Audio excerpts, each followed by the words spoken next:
I was a actor. sound man that day. Oh shit. And there was Okay. defo missing files. Like, The sound's just like you recording there's these pictures. like, There's in the back. No, So I'm not audio joking. guys trying to remove you being I'm not sick. even joking. Like, there was literally like gaps in between scenes where I had to run. I think I genuinely clocked that day. I was like, I'd vomited 10 times. Hello everyone, welcome back to another episode of the Ed Squared podcast, episode 14. And now this is someone very close to my heart, someone who's also ginger. Welcome William Magee to the podcast. How are you, man? You okay? I'm very well, thank you. If anybody doesn't know who you are, like, what do you do? Here we Introduce go. yourself, Here we go. man. Oh, this is the worst bit. Hello.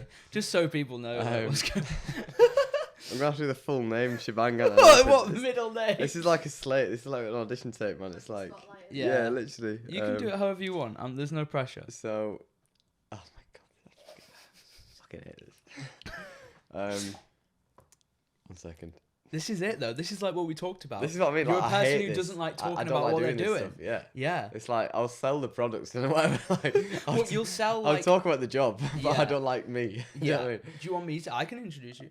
I mean, if you would you prefer someone else to give you an intro? yeah, you do it. So yeah, you're mainly in the TV industry, but also you've done some. Well, I don't know, it blends in with like Netflix and platform stuff. Yeah. What sort of stuff have you been working on recently? I'm absolutely you're allowed I'm to- absolutely shattered. That's why I sound and look like this. Because I literally You're already like downplaying yourself. just downplaying myself. No, yeah. Well, I just got off a shoot yesterday, so Okay. well, that's yeah. So it was a really good project, and that's going to come out in September. Which is going to be all over social media. It's like a little online web series.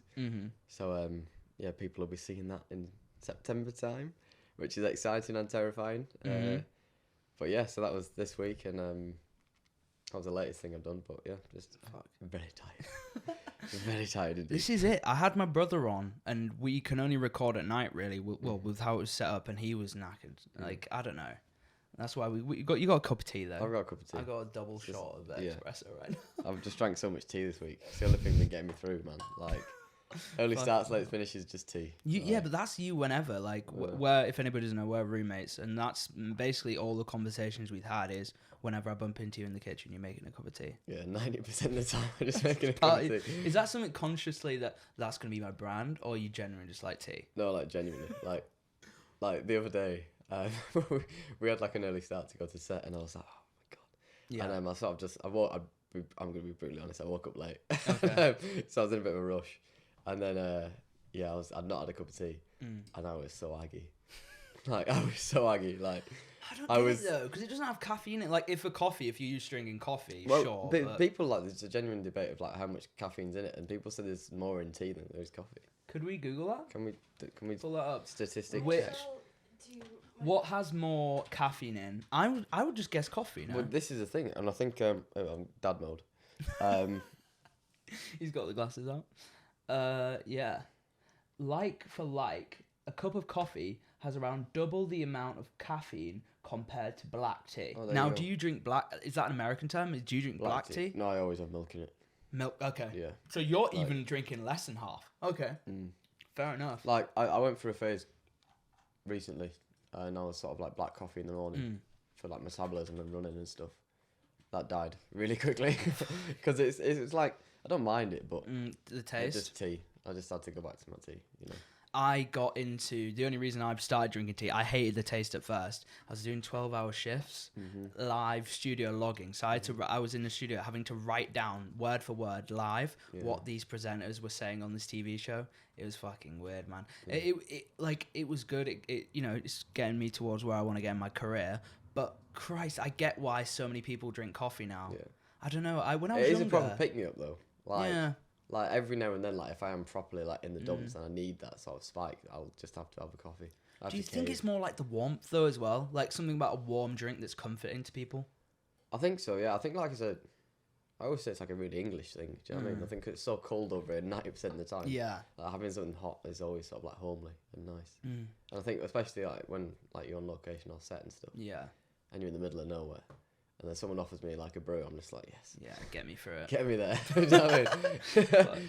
I mean, yeah. Have done much locations? Do you prefer like say being in a studio or like being on location? I like I love like the aspect of traveling with work and sort of like having that like freedom and so yeah, like traveling around with work, and I think that's brilliant. And like location stuff's always fun and it's always different. But then with that comes the complications of it being so different. I think sometimes is the issue, and like there's something about studio which is like again like really homely. But I think elements of that can become like a little bit mundane, and it's sort of like day in day out you're sort of just in the same sort of like rut. And that's what's exciting about location, I think, is the fact of every day is always going to be different. And yeah, the travel aspect of it's always nice. I think when we see, well, as like a viewer, you see like the end result of a film, but I think what boggled my mind when I first got into it was like the structure of everything and how like scattered it can be. So, you know, you have scenes in a film, but like the fact that, oh, this scene was shot last and it's at the start. I think a lot of people look into the industry and think of how simple it is. But yeah, there's lots of ins and outs of it that many people don't know, and that's something I wanted to talk to you about, like, because many of my friends and stuff ask me, you always get asked like similar questions. I feel like, do you feel like from people who are not in it, do you get those regular like? I was talking to an actor the other day, and we had a few mutual friends, and we was talking about obviously like our home lives and then like, sort of our acting lives, and we were both saying like we have our friends at home who just don't get it, because they sort of are just in like, we said we want to try and stray away from the term like normal, but sort of your everyday job. And like a lot of my friends are like plumbers, electricians, and sort of like they've got trades behind them. And that was something I always tried to like get drilled into me as I was younger. And the same with Mark, and he's a lot older than me. He was like in his 40s, so that's sort of the same thing. Which again is like it's just sort of stayed. And he's local. He's only from Warrington, so I think it's like that northern thing again of being like, right, you need to get a trade behind you. Like, there's that sort of straying away from the arts because it's not like stable. Do you know what I mean? So I think that idea of us sort of doing like our dreams and this sort of arty job, and it's always that like phrase like artsy fartsy whatever. And I think having that sort of having your acting friends and having your friends at home who just don't understand, I think still ground you a lot. Because like I'm going home tomorrow, and so I'll go home tomorrow and I'll sort of like meet up with a few people.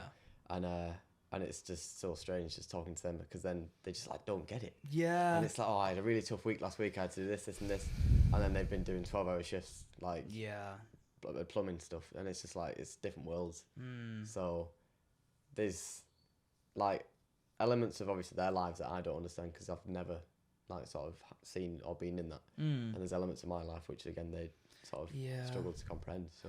I mean, I didn't have a northern dad, but I think any parent, when you get like 16, okay, if you're 16 still in sixth form or college, maybe not.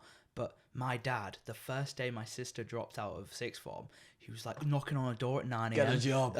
How many jobs have you applied for today? How many jobs? But yeah, I suppose as a parent, you'd worry about that. I don't know. But maybe it's more of like a work ethic thing. Yeah, it's definitely a work ethic thing. Like, I'd not even left school. And like my parents were like, oh, like, like, it was just sort of like it was hinted at, and I was just like, I need to get a job. But I sort of always knew, like, and that was like the work ethic in the house and sort of like through the family. So I never even thought of just like dossing or just not working. And I literally not even finished school and I was already working. Like, I had a job in a like corner paper shop. Do you know what I mean? Doing like the papers at weekends, and then I worked at a few other places after that. And like I've been working since I was like 15, 16. And I've always tried to keep that element of grounding. Do you know what I mean? So it's just crazy that I can sort of go off and do all this crazy like acting sort of showbiz stuff, but then still be working at a cafe at the weekend. Mate, there's so many celebrities who do that though. Yeah, I think you need it. Like, you don't hear about it, but there are celebrities that like have normal jobs, I swear. It's like Jill Scott, the footballer, the lioness. She is it her missus owns a cafe at the other side of Manchester. What the fuck? And she does I don't know who is Jill Scott. Sorry, sorry if to bombard you.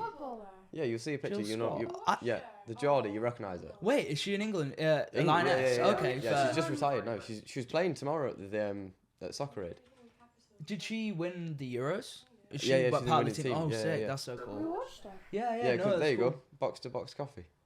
Her like partner owns it, and she works there all the time. Yeah. Like, No, that's so cool. So she played like the Saturday, and then the Sunday morning she was just in there serving. Who's there? Yeah. I was like mad respect. I'd love to do that. She looks like a tall woman. Oh yeah, she's tall. really tall. She's heading in some goals, man. She looks like the female Peter Crouch, I would say. Maybe not as tall as him, but yeah, that's cool.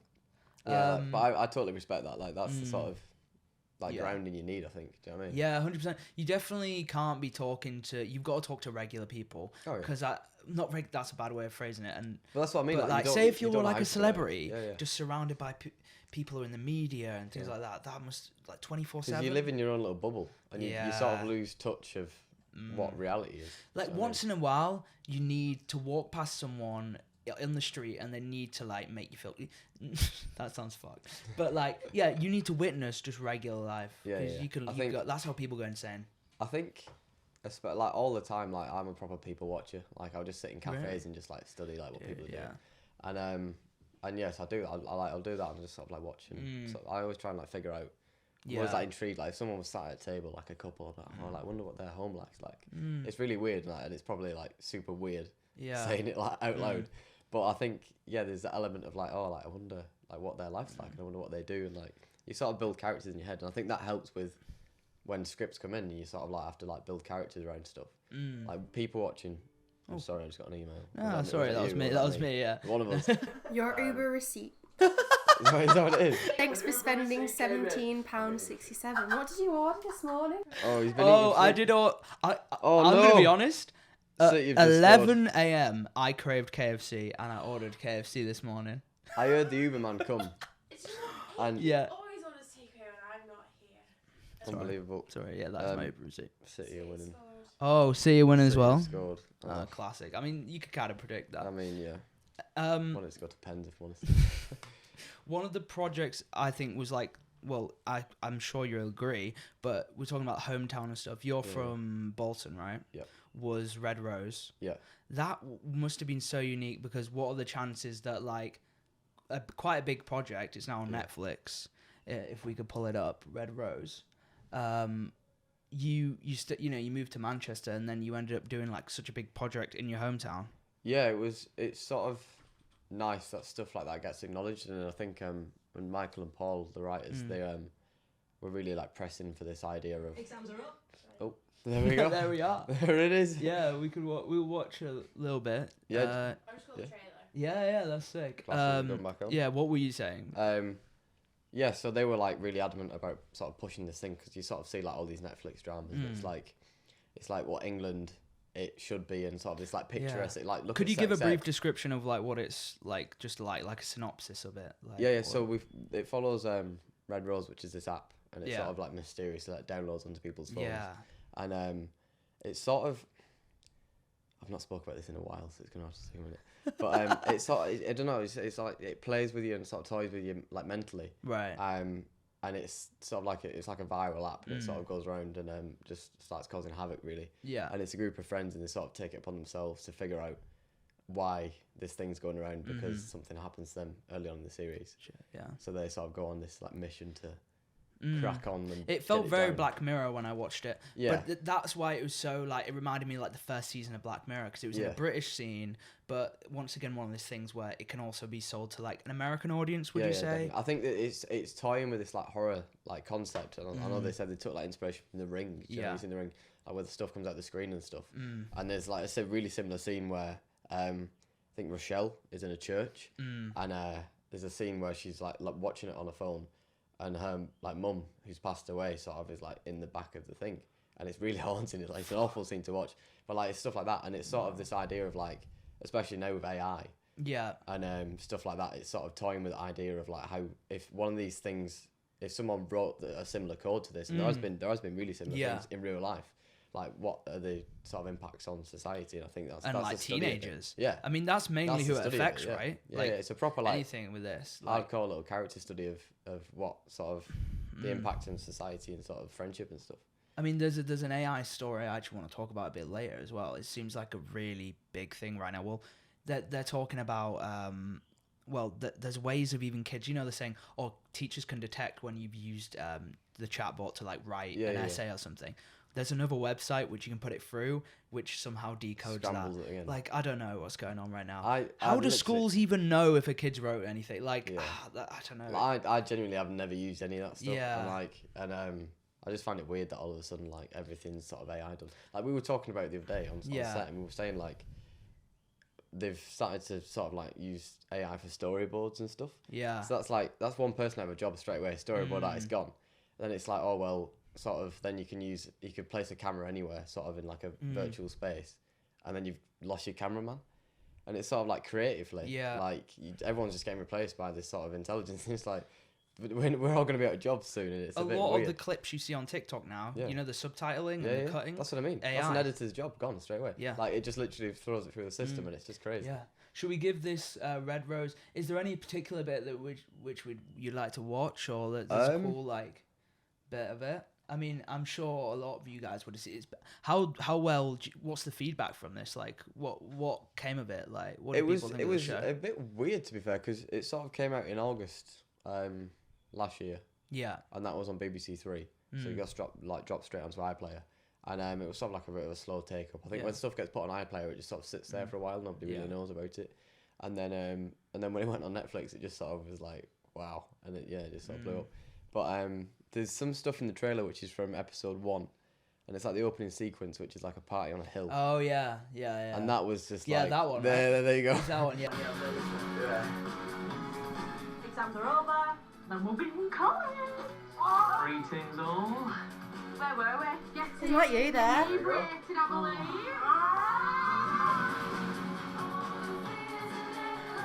You and Rosh, we've grown up together. No more. That's a very UK thing, isn't it? Writing on shirts. I think thought that's a that, really UK thing. Because we spent we went through costume in the morning, and they were just sort of like, everyone was just passing whiteboard pens around, and they were just getting everyone to just write on each other's shirts like in real life. Because it's sort of something you can't fake. You just sort of need to and everyone was drawing all sorts, as you can imagine. Yeah.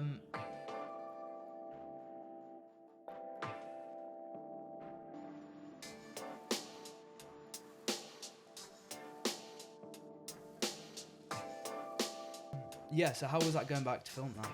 It was really weird because it's like I said, there's an element of like travel with work and stuff. And with that, it was sort of like wake up and then just sort of stroll into town. Yeah. And I live quite close to the town centre anyway. So it was that's where like the main base was for quite a lot of the shoot. So it was sort of just like wake up at a reasonable time, stroll to work, have breakfast at base, and then sort of we'd travel into like wherever we were shooting that day. But that like opening sequence that we just seen, that was shot in Huddersfield. So there was proper big like, elements of it and stuff which weren't even shot in Bolton. But, and that was an absolute nightmare because we literally did about I think near 5 days at the end. Yeah. Because we did 1 day first, someone got COVID, so we had to scrap it. We did another day, and then like the storm just came out of nowhere. And this is meant to be like a summer's day rave. Like it's meant to be like end of exams. Oh right. It's like July time. We've just finished GCSEs. And yeah, it was literally awful because this cloud just came over. It's like batting down with like hailstone and stuff. So we were sort of like just grabbing like bits of kit, and all the crew were like trying to hide stuff under like bin bags. Absolute nightmare. And then as you can see, it's on top of the moors. Yeah. So then we had to get down. But because it was so wet, like everyone was just falling and sliding and stuff. Shit. Absolute nightmare. Can we try get a frame of Lewis there? Just to kind of give it. I think it's further in, right, Lewis? There's a few. It's all that drone. It's like stuff. when they're pieing, we'll see you. But yeah, no, that's really cool, man. Isn't that you there? Probably. I don't know. I think if you just. But this was the thing because we did so many days on it. Like it's just a proper mishmash of everything we shot. It's like a. And we'd go to like reshoot stuff. Oh, there's like the app there. There you go. Yeah. It's cool. No. Yeah, does AI scare you at all? Like, do you feel like, does it scare, like, when you hear AI? Yeah. Are you looking forward to the future of the world or not? I think, like, it's something, like, we joke about a couple of years ago. Do you know what I mean? It's like, I always sort of saw it as, like, something like Iron Man. Do you know what I mean? Like a Tony Stark sort of thing. And then the fact that it's actually real now, I think, is actually a bit terrifying. Yeah. But, yeah, the fact that these things can just write, like I said, essays and all this dodgy stuff, it's been mad. Yeah.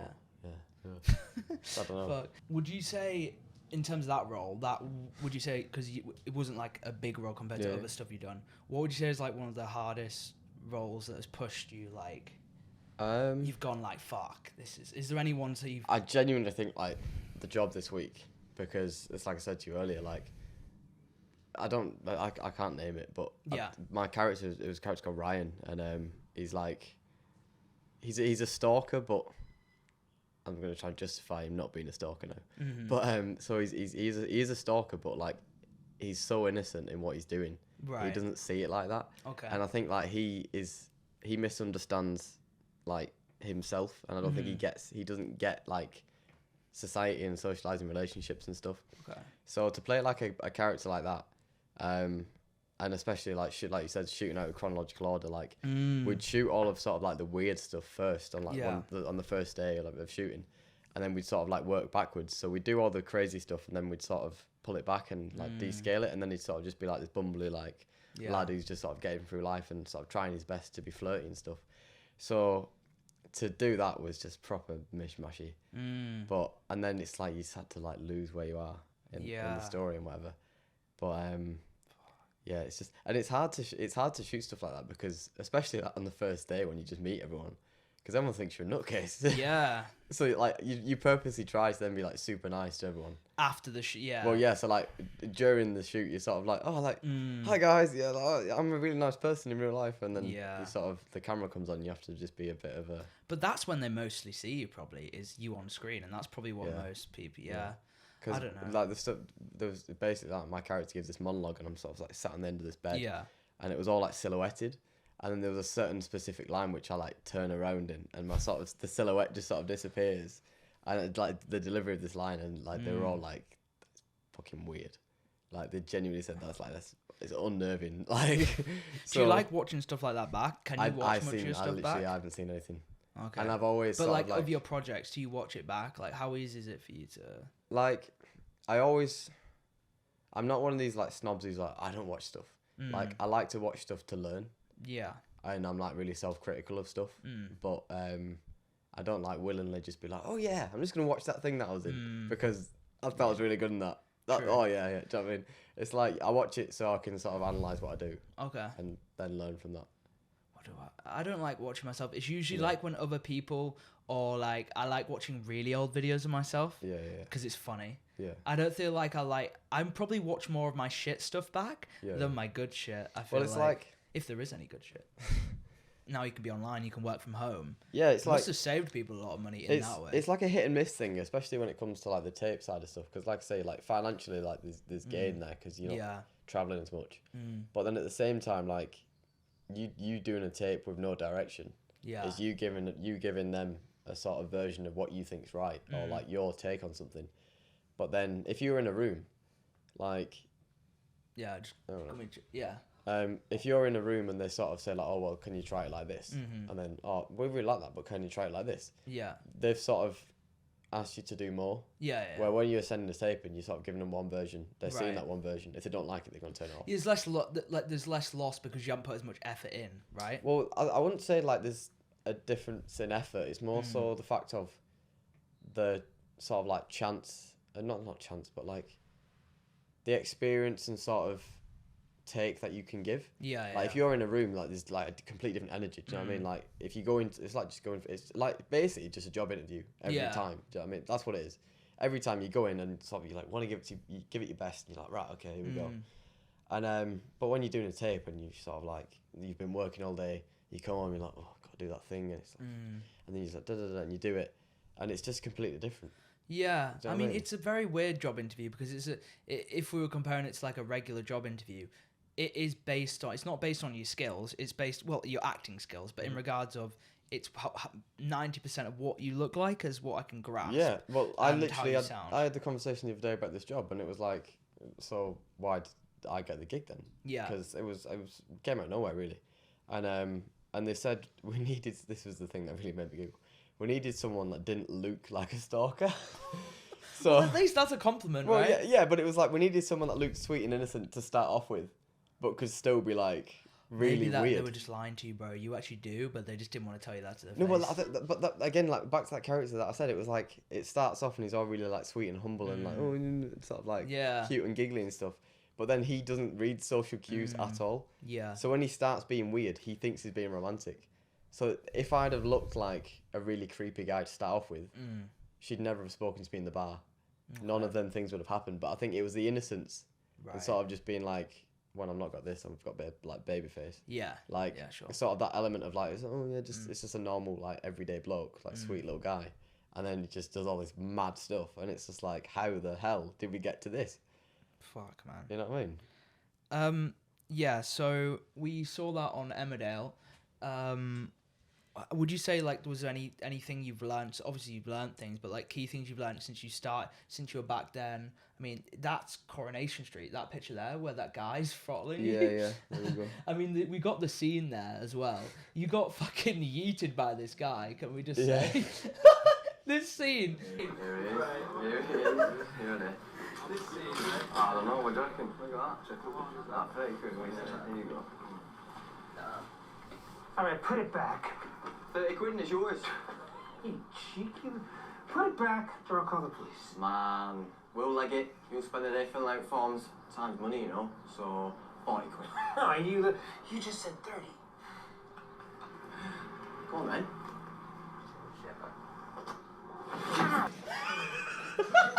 Yeah. Nice, dude. Yeah, no, I love that. I love the idea that you're like this quite small man. You've got like a group of like Big fucking big lads. Because, well, I when I got the script through for this self tape, it was the back end of last summer, and I'd been out like day drinking, and I sort of just like read it on the way back, and I was like, oh yeah, I'll do this tomorrow. Yeah. And I didn't realise so Stephen is the character's name. I didn't realise who that was. And then when I did realise, I was like, oh, he's like a tall bloke. And then I was like, oh, they might like Apple box me, they might stand me in a box, like do a proper Tom Cruise and like maybe look bigger. And then I thought, oh no, maybe like that's the idea. That I'm this sort of like small, cocky little like Jack Russell sort. Yeah. Do you know what I mean? But that's similar. That's in a lot of British films, isn't there? There's that Weasley like cocky kind of like witty runs his small mouth. guy. Yeah. It worked. Yeah. No, this guy. And I love it's an American that pushes you out the way. I love that. I didn't really see. So we had like separate dressing rooms and stuff, and then that morning we travelled over together in the same car. Yeah. And so I met his stunt double, and his stunt double was some proper Cockney bloke, but they look really, really similar, like even in the face and everything. So I was talking to this guy thinking it was him. Oh no. Yeah. And then next minute, like we get to like the trailer, which was on the location there, and we sort of just like having a cup of tea in a minute whilst the crew set up, and then he walks in. Todd, he's called in real life, and he walks in and with this American accent. No, well, it's not as like broad as that. It's like really sort of like, it's like what we call like an international accent. Yeah. So it's like really English, but on the odd word it sounds American. Because he's Canadian in real life, and I didn't know this, and I didn't know his character was American. So then we did like a really quick read through before we like set up for the first shot, and then this accent just came out of nowhere, and I literally just burst out laughing. What, in front of his face? Yeah. Fuck. And like all the crew, like they knew what I was laughing at because they thought he didn't know. He did not know. Do you know what I mean? I love that. So I was literally just like I had a giggle fit because I couldn't get over the accent. Every time they'd put the camera up, I just thought I'm gonna laugh. Yeah. I'm gonna laugh. But that throw as well. I think it just got because he was like, oh, do you mind? I'm not gonna do it too hard. And I was like, oh yeah, just do it. I was like, I don't mind. I was like, go on, do what you're doing. And each take got progressively more. Can we see like, this take? How far are you? I think he yeeted you quite hard. Yeah, there. I feel like I sort of add to it. Oh, did you add to it? I feel like I add to it, but Yeah. it just looks really mad on camera Yeah. because I genuinely go flying. I love that. And I don't know if we can listen to it, but that line there, that's a really obvious ADR line. Yeah, let's hear that. Quick, grab his phone. Like, it just sounds like it's in a room. Yeah. No, that just there's no like background sound or Yeah. ambience. Nah. Is there any comments on that? Because I feel like I commented on this video when they first Wait, posted it. What are people? Because someone was slagging us off, and I was like, "Oh, the ginger kid seems cool." Oh, did you get a good comment? I'm not Wow. sure. YouTube comments are usually okay. I feel like. Is there something near the top saying something about these teenagers, something like that? Oh, my knee. Wow, it's got a decent amount of comments. There you go. What does it say, okay? He's commenting. Ginger kid seems cool. Oh no, hold on. Just go. Oh yeah. Yeah, we can see it. It's fine. They'll be able to see that. Yeah, Ginger said keep. Okay, and that's just. I've just realised that's Yeah, you've that's commented. me. I thought that was a random person who commented. No. So like people were like slagging us off and being like, "Oh, there's always like teenagers in this program. Why is there always like kids and it never makes sense in the story?" And stuff. Really? Yeah, and there's Have they there's not loads been of to comments the on this. UK? Have they not noticed that there's so many like bright Well, teenagers? yeah, they're always around? like, why is it like full of like, why is Corrie always full of youths? And it's just like, What? someone says like down there as well, I think it was something along the lines of, oh, I wouldn't be surprised if they come back in a couple of months. And I was like, yeah, man, please give me the contract. Like, Just to give context, so Coronation Street is like a northern soap opera, right? Do they call them operas anymore? No, probably not. So like a drama, like a northern drama. And yeah, I can say there are those type of kids in. Oh yeah, yeah. Well, that scene actually, funnily enough, when we arrived, because we filmed it near it was the back end of the Trafford Centre, so over in Stretford. Yeah. And they had there was prop bins. You can see at the back end of this scene, and there's loads of bins like lining the street. Yeah. And they've got Bolton Council written on them, because so he's delivering a pizza. Yeah. So he's a pizza delivery man, and the pizza shop was in Bolton. Like it was a fake pizza shop, but set in Bolton because obviously Weatherfield's in Salford. Okay. So it's like bordering town. Fair. So there was like, we need someone with the accent, and then ring. There I was. Got a phone call. Yeah. So. I mean, a lot of these things are usually quite last minute as well, aren't they? These calls. It was quite alright, to be fair. I think I had like a good 3 or 4 weeks. Right. So it was nice knowing that I had something coming up. You know what I mean? Fair. It's a very like soap opera is even more like of a different feel inside TV. I feel like soap opera is very like a British thing. Well, obviously soaps are elsewhere, but a British soap has its own feel. Like I don't know how to describe it, but it's obviously the multicam. It's that they're like it's very like well-oiled machine of television production. Like the difference between that and then like high-end like TV production is that you have no time on these.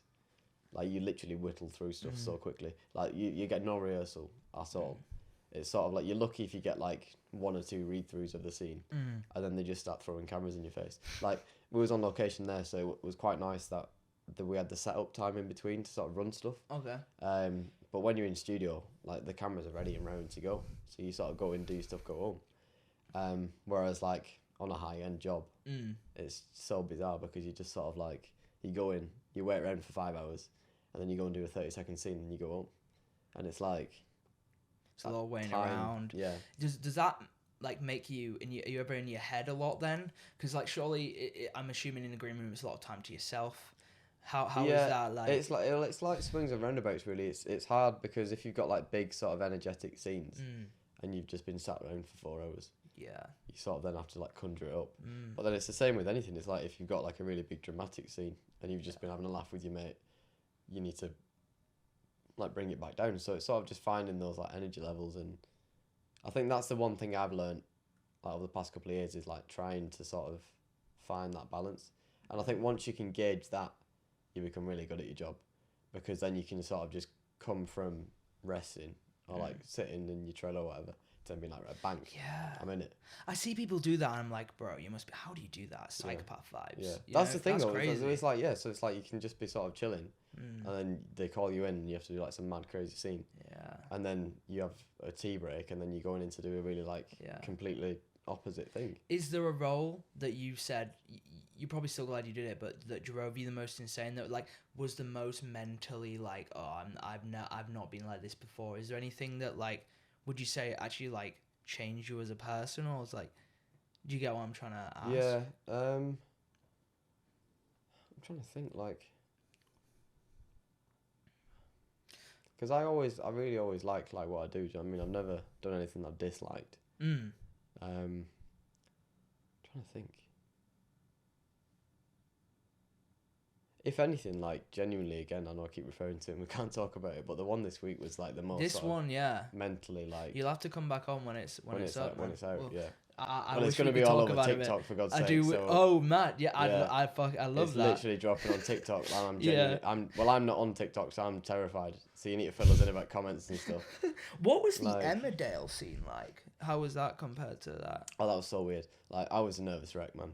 Yeah. That was like my first. Was that time. One of your first jobs? Is that available or not? Did I send you a link? I can't remember. I don't think you sent me a link, but if not, it's fine. I think I might. Yeah, maybe you could just go. You know? Oh, fair enough. I think I found it. Yeah. Oh, fair. No, I don't think we have it, to be honest. Oh, okay. But basically, it was like a Zoom call, like an alcoholic Zoom call, like an alcoholics meeting. Wait, I remember you sent. I think I've seen a screenshot of that. Yeah, and it was like so weird because it was shot obviously like saying COVID. So we did this like mini read through. Yeah. And then it was just really bizarre because like you'd be the character was called Liv, the like main girl. So she's on the Zoom call. Yeah. But she's sat where you are with the camera in her face, looking down the lens. I'm on Zoom, but she's sat where you are. I'm sat here She's sat on right the next to Zoom you. call to her, right? So I'm just like, Yeah. the hell? And then the other girl was sat next to me with a camera in her face, also on the Zoom call. And it was just so bizarre because we're sort of like talking this way, yet everyone was sort of having the seat. It was so weird. Jesus. And I was like, that was the first time I was like, oh my God, my head's going to fall off. Like, my head's just so mashed. Yeah. And, but yeah, it was so weird. But that was the first time I was like, wow, I'm getting paid to do like what I really enjoy. Do you know what I mean? And it was so. Do you feel like now you finished uni, like, and now you've got time to just do what you want to do? How have you found like your headspace? Do you feel like you're now like happier? Like how do you? Because I've had to been going through that recently now as well. How are you now? Like you finished uni. And, like, it's like, again, it was one of those things like when we sort of was getting to the tail end of uni, I was like mentally already like getting ready and clocking out and stuff. I was sort of like, oh, we're basically done at this point. Yeah. Everyone was just sort of like lingering on the whole like student lifestyle and sort of like partying and awards ceremonies and stuff. So it was sort of just like getting through all of that. But in my head, we've already finished. It was just like all the back end sort of tail end partying awards. But then when it came, so I was lucky enough this job came up, and then there's been other stuff like floating around and if buts and maybes.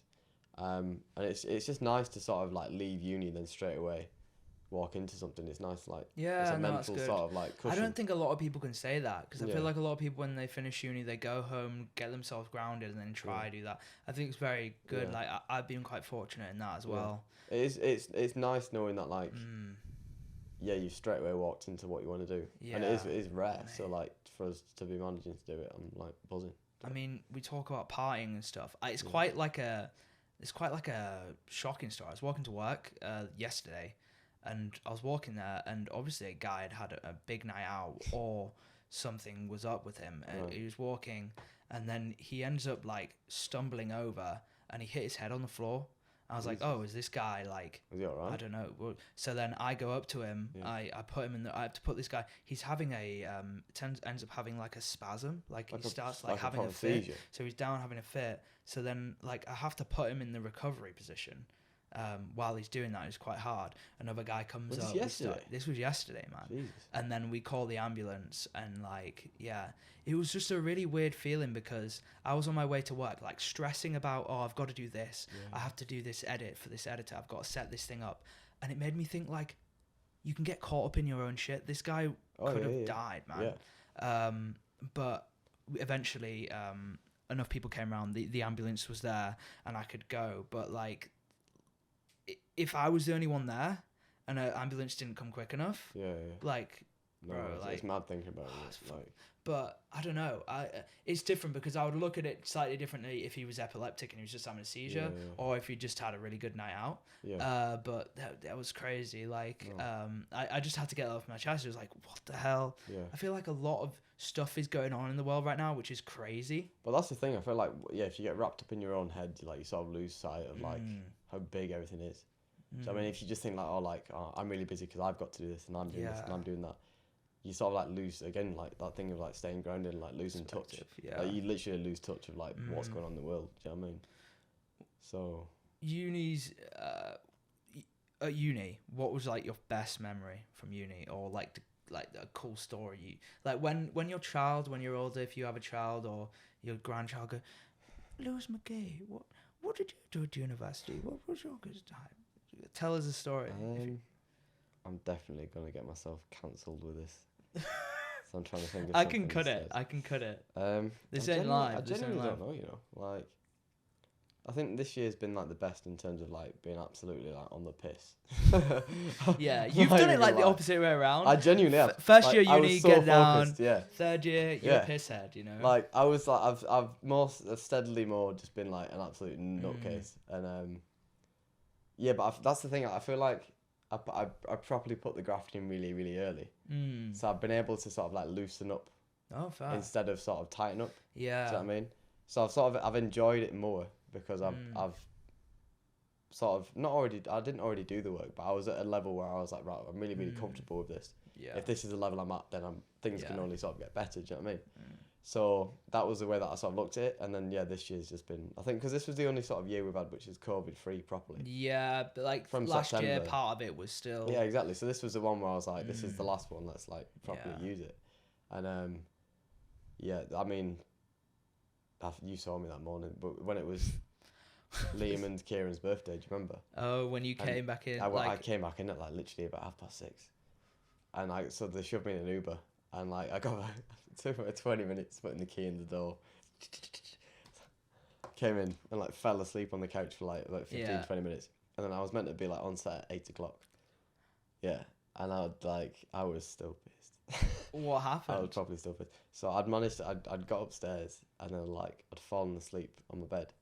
Woke up at 10 with like there's literally 45 missed calls like on my phone. I was like, shit. 45. Yeah, I'm not even joking. I was like, who's died? I was like, someone's died. I was like, what's going on? So I had this like mini panic, and I was like, oh my god. And then as I was staring at my phone, being like, oh my god, like look at all these numbers, it rang again, and it was one of the girls being like, are you? And I was like, I'm coming. I'm on my way. Like I'm literally getting on the bike right now, and I'm literally still in the clothes from the night before. I was like, oh my god. So I like put on my like cycling gear on the Lycra, right? I was No way. yeah. So I put all the gear on. I was like, right, I'm speed, fucking ka-chow. I was like, let's get there. Let's go. And I'd not even made it to the top of the stairs, and I was like, and I was like, oh no. Dude. So I went to the toilet. Like everything came back, and I was like, oh, I'm fine. Well, you were I was, sick. I was like, bang, right, here we go. Like rejuvenated. I was like, I'm ready. And then went back to the bedroom to grab something and put like my bike lock in my bag. Yeah. And again, I was like, oh no. And I didn't have time to make it to the bathroom, and it just went all the way down my cycling gear, man. While you were like going up the stairs. I was literally in my bedroom, like literally. I was like, In I'm your gonna cycling gear run as to well. the bathroom. So like, I literally just had to like peel all the gear off. Like Sort of, Lycra as well, it's I like literally skin had to like tight. peel it off. Oh It was god. brilliant. This is an awful story. I had to like literally peel it off, and I put it in like an Aldi bag or something. Yeah. Oh, we got a little wildlife on the set now. There we go. Okay. We got risk It's assessment for gonna- that. Mate, it's loving the sick story. It's like, yo, can I? Gonna Can get I frazzled by the sun. Oh god, there's a whole colony up Oh, there is actually. Look at the light. Yeah, as well. look at that. Oh, well. Oh, Joe's gonna love that. We'll The deal guy with that who after. let me borrow the light. Thank you, Joe. cool. Yeah, and also I would Um, like to say thank you for Katie for helping out today as well. We Yes, got Katie. Katie. Yeah, man. So what about? So that's probably one of the worst. Oh, bits well, at yeah. uni. So like, I took the gear off, put it in like an Aldi bag to put in the washing machine that night. Yeah. And then got changed, and then there was a car waiting outside for me. They got me an Uber. Oh, 'cause that's lovely. They were like, "You're not cycling," because I was definitely over the limit. Yeah. If I was Fuck driving, that, yeah. like I would have got pulled. Over the So- limit to bike, but not to act. Apparently, you can be. You can I was a act sound man that day, Oh shit. and there was Okay. defo missing files. Like The sound's just like you recording. there's and he's pictures. Like, in there's the back. No, So I'm some not audio joking. guys trying to remove you being I'm not sick. even joking. Like there was literally like gaps in between scenes where I had to run. I think I genuinely clocked that day. I was like I'd vomited 10 times. Yeah, I like was 10 in times, between bro. in between I scenes don't and think I've takes ever and vomited 10 changeovers. times. I had to run to the bathroom. Fuck. Yeah. Yeah. And I was working that night, and I was not in any fit state to be manning the kitchen. I mean, a day like today reminds me of that story. It was like the hottest day of the summer in 2018. Like Eddie's like 17. He decided, I'm a ginger guy. If you listen to this on audio, I decided to go for a 10k in the morning. And then my friends dropped me a text, yo, we're having beers at like 12. Dangerous. So after the run, plod down to town, start day drinking, and oh my god, I got the worst sunstroke of my life, man.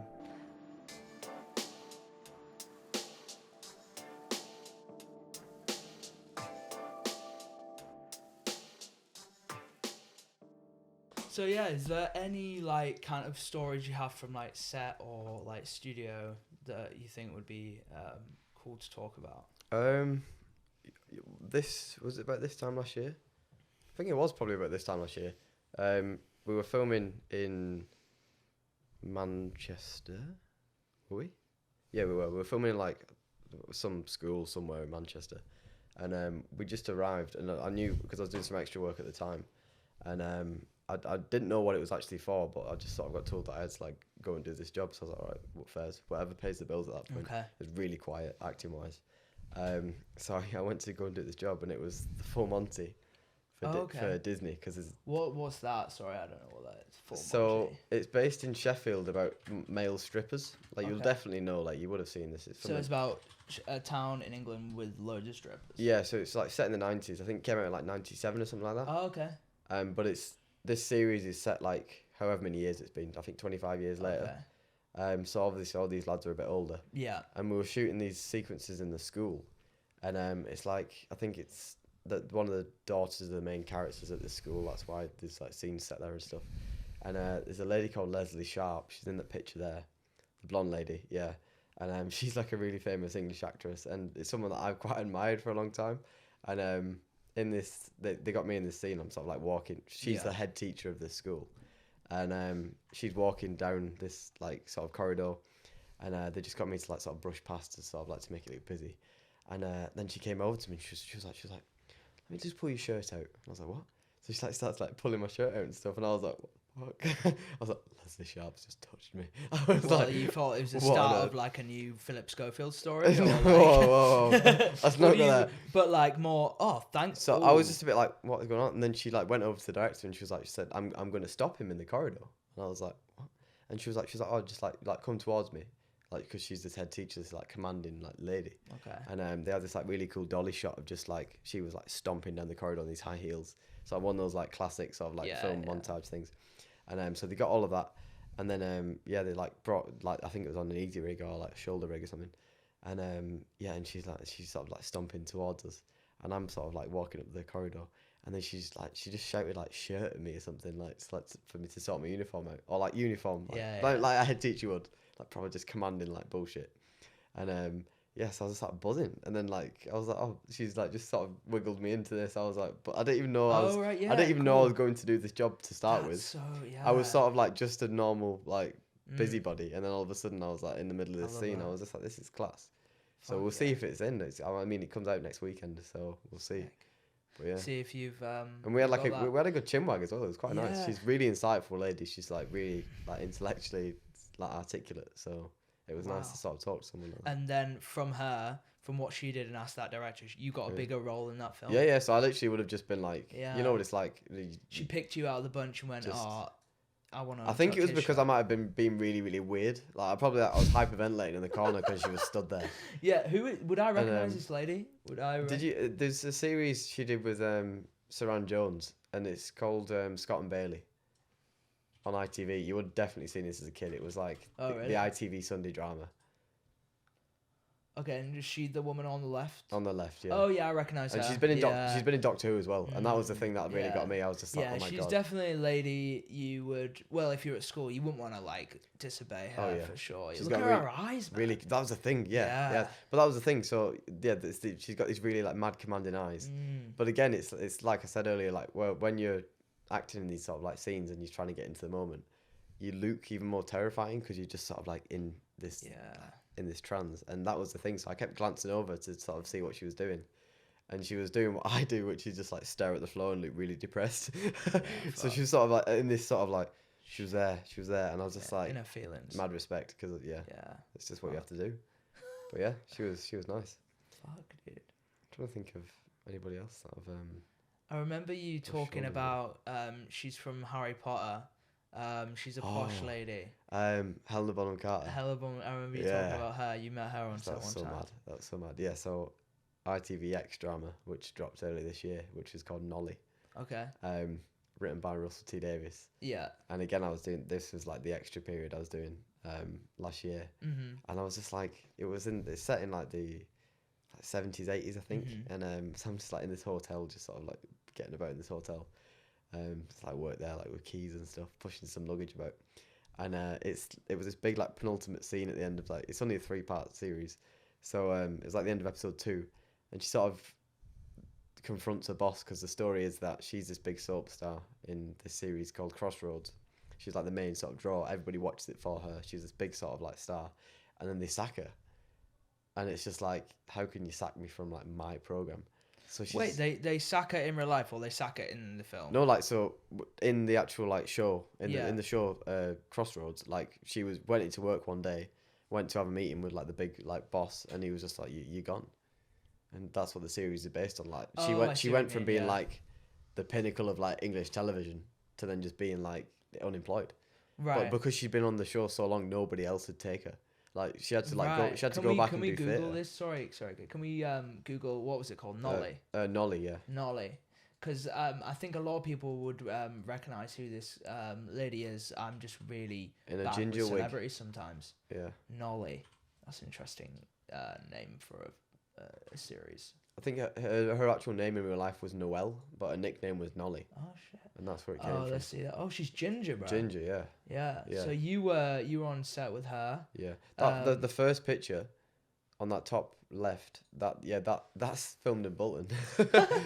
That's literally Classic. like where our VHS is.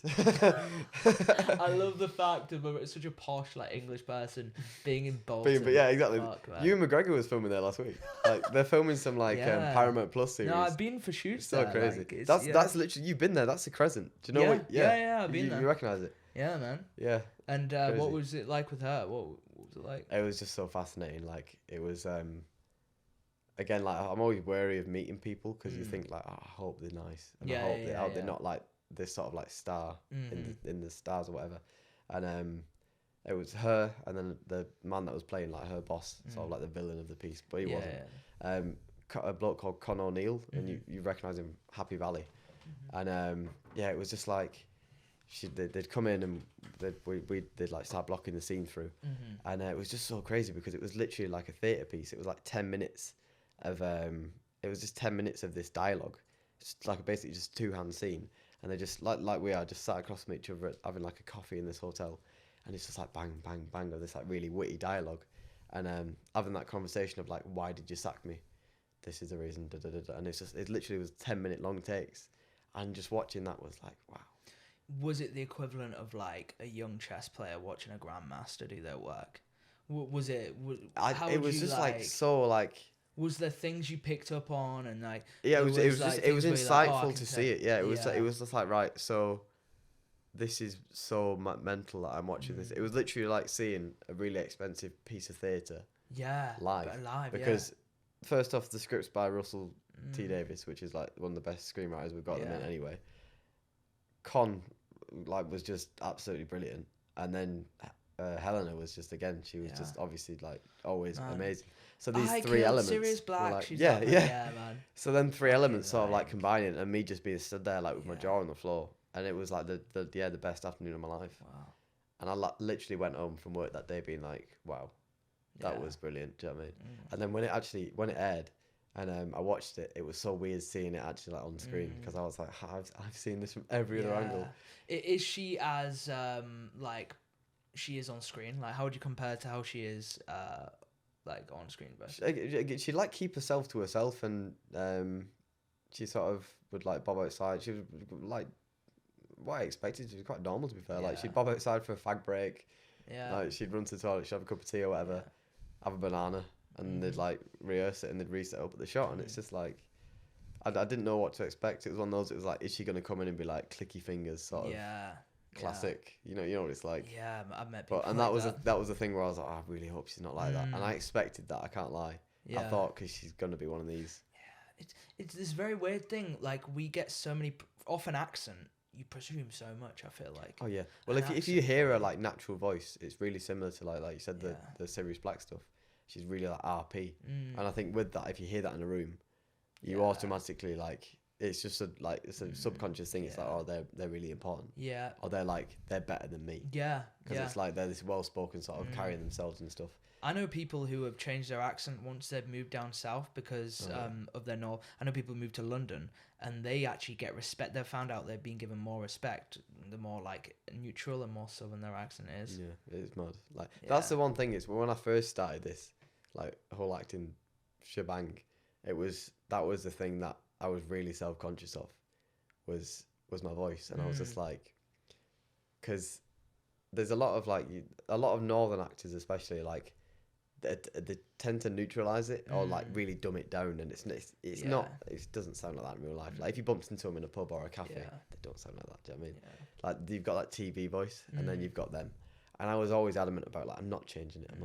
And I had friends that went to drama school, and they'd come back and they'd sort of have this like twang, and it's like drilled into you that you need to have this sort of like this neutral sort of, because drama school basically is to make you like this sort of blank canvas. Yeah. That's that's the whole point. It's like mold, so you're yeah, able to so you're mold moldable into anything. things. Yeah. So that's the thing where like if you don't go to drama school, there's this sort of like thought and this element of like, oh well, you know, you're sort of just going to be yourself in everything you do. Yeah. There's always going to be that element like of an you. Adam Sandler. Yeah, it's sort of just like there's always going to be an element of you and what you do. Yeah. But like yeah, people that have been to drama school, like they've been like fully stripped of like again like the voice and even like even the way you walk. Like you go to movement classes and they sort of neutralize the way you walk, because if you have any characteristic of the way that you're sort of like, because everyone has their individual sort of like whatever, but that's specific to you.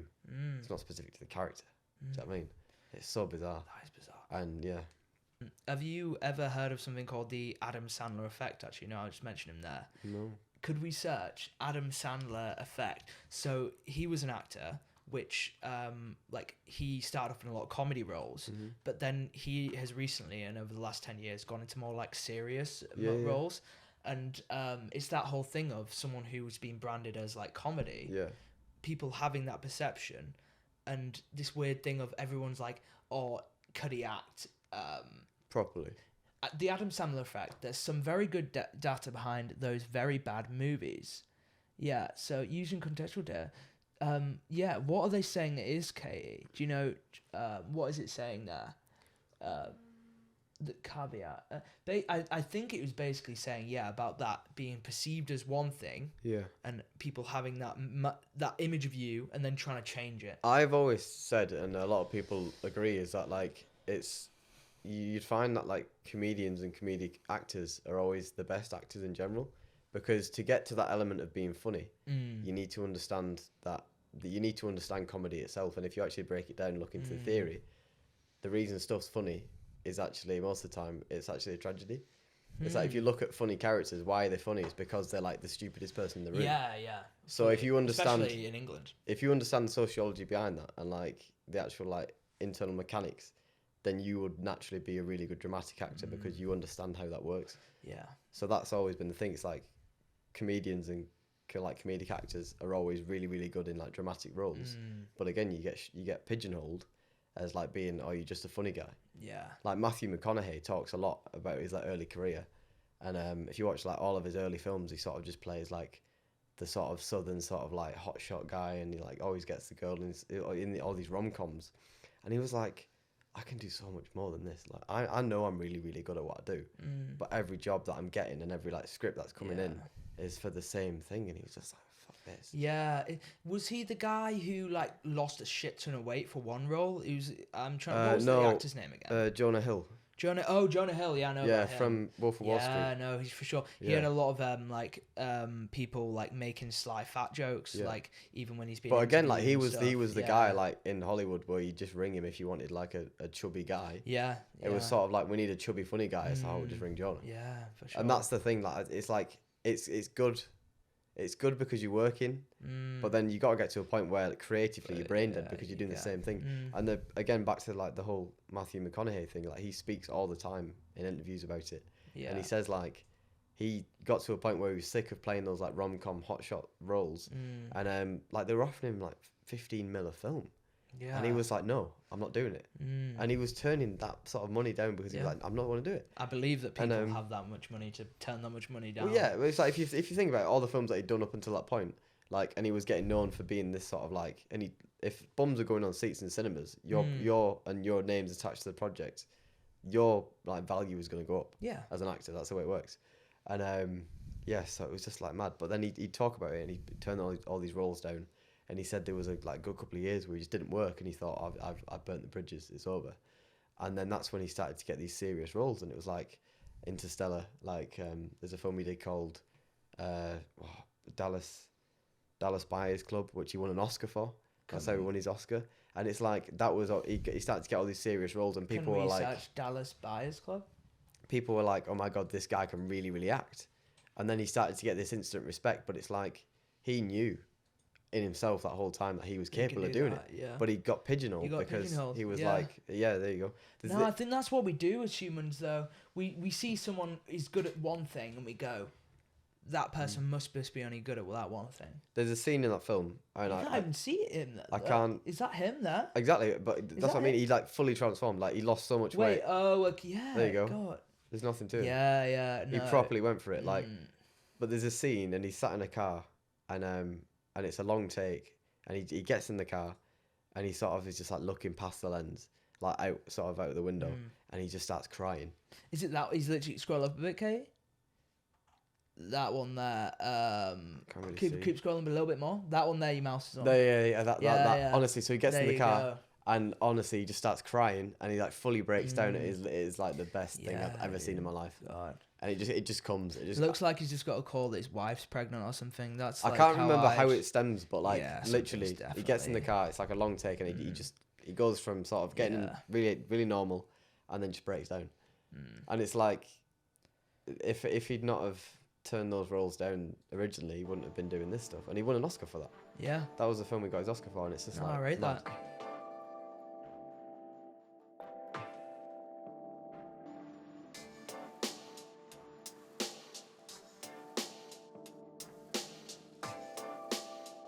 Really glad I had you on. Really glad to have you on. Where do you see this all ending, dude? William Magee on his headstone. What? Not headstone. I was thinking gravestone. Where do I see it ending? In the ground. In the ground. In the ground. Where do you see it going?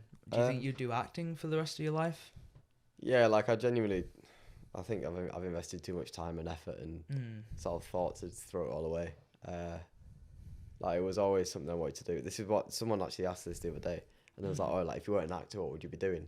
And I always wanted to be a pilot, right? Really? yeah. I never knew that. So I always wanted to be a pilot, and I sort of sat myself down, and I was like, I'm at the crossroads here where I can either be a pilot, how cool is that, or I can be an actor. I think pilots probably get a lot. Like that must be a cool life. Yeah, definitely cool life. But then I was like, at the same I know time, one of my friends is going into the RAF, I believe. Yeah, and he can like I'm just seeing pictures on so his cool. Instagram. I've always just like loved that idea of like Yeah. I've always loved planes, so I was just like, I really wanna do that. 6'4" guy, pilot. That was the thing. I feel like I'm a bit too small to actually get in the It's life, cockpit. man. If I'm honest. Yeah, no, for I sure. feel like a Tom Cruise, just sort of. Yeah. Fuck, dude. But that was the thing, and it was like I always had this like list of jobs I wanted to do, and then you sort of sit down with yourself and you think, I'm only going to be living for like 80 years. Like let's be real. 80 years. So And, you're so you sort of living like- to 100. I mean, fair. You're quite a healthy guy, so fair enough. But no, I'm not living. it's one of to those things 100. where, like if you like roughly think about it, and like if you look at people's careers and stuff, Yeah. you pick a career, you sit in it until you Yeah. potentially get bored and you think A lot of people I'm change capable of career. changing. Yeah, and a lot of A people lot do now. nowadays. Yeah, People are people changing ping jobs, all like, over. Yeah. So that's the thing. But like obviously, when I was thinking about this at the time, it was like a lot of people just stick, and it was like right, you sort of set on a track, and that's Sure. that. And yeah, but I had this like big list of like along my arm of like of jobs I wanted to do, and the only way I could sort of do all these jobs was by acting. Yeah. So I'm getting to live the best of all the worlds. You know? Yeah, no, I'm definitely liking my job now. Is in like I can travel a lot. Like I'm like kind of freelance, which means I'm not stuck in one place, but I'm editing for different people, and I like the fact at this age I'm still traveling. I think that's important. Like right now I'm not liking being in one place for too long. No, that's the thing. Yeah, I get really bored super easy. Like I said, I rapped yesterday and I've got like post shoot blues, man. I'm so depressed. Post shoot blues. Post shoot blues, not good. It's weird. Yeah, that's It's like crazy. the headspace is all over the place, and Yeah. like you're a bit tired. Do you ever look back and like at all the shit you've done so far, and I know it's obviously we're only 20, but like go, wow, fucking smashed it. Or how do you look at it? Like genuinely, it's one of those things where I always want to do more and Yeah. better. Mhm. So, like if I properly actually genuinely sat myself down and compare myself to other people, I'd be like, well, they're better than me. Maybe I'm a little bit better than them, but like I Yeah. don't like doing that. That's not. I just no, it's like not healthy. no. I'm very much just like I'm doing this. This is what I'm doing, and I always want more. And I'm always for sure. like even yesterday, like we're not even finished filming yesterday, and I was like, right, what's next? I was like, Yeah, boom, right, let's go, let's get something else. Do you know what I mean? Yeah. And it's that thing of always sort of going, and yeah, like I burn out all the time, and that's not healthy. But do you know what I mean? It's just the mindset I've got. So For sure. just yeah, it's constantly like chugging forward. No, I think that's what keeps our brains going. You've got new challenges, like that's why I like new locations. Like you remap your mind and like just not staying comfortable. I feel like sometimes it's easy to stay comfortable and on the same track. But yeah, recently that's been really good for me. But yeah, man, is there anything you'd like to promote, like the Paisley page or anything you'd want to let people know out there? I can't remember what it's called. Is it called at the Paisley Pictures? Yeah, so Paisley. Self promo. What is my company called again? Yeah, what's like the Paisley space pictures on Instagram. There you go. Dot pictures. There you You go. think that I have someone running this for me because I don't know what it's called. I'd But it's all me. I'd also like to say thank you, Katie, for helping us out today. I really appreciate it. Thank you very much, Casey. Yeah. No. Ladies and gentlemen, we are available on Spotify, TikTok, Instagram, and now we've got a Facebook page as well. So that's cool. So all the 40-year-olds and 50-year-olds, hello, how are you doing? No, I was really bored the other day, so I went for like a Facebook. Oh, and scroll. Lewis apparently. Yeah. On Facebook. Do you know when you just like you end up just being like, I've got like 5 minutes. I've not done it in so long, and I end up on Facebook. Like. But it's like all of my friends from home who were like, they've got kids. They've settled down. They've all got kids. But then they're like the meme sharers, man.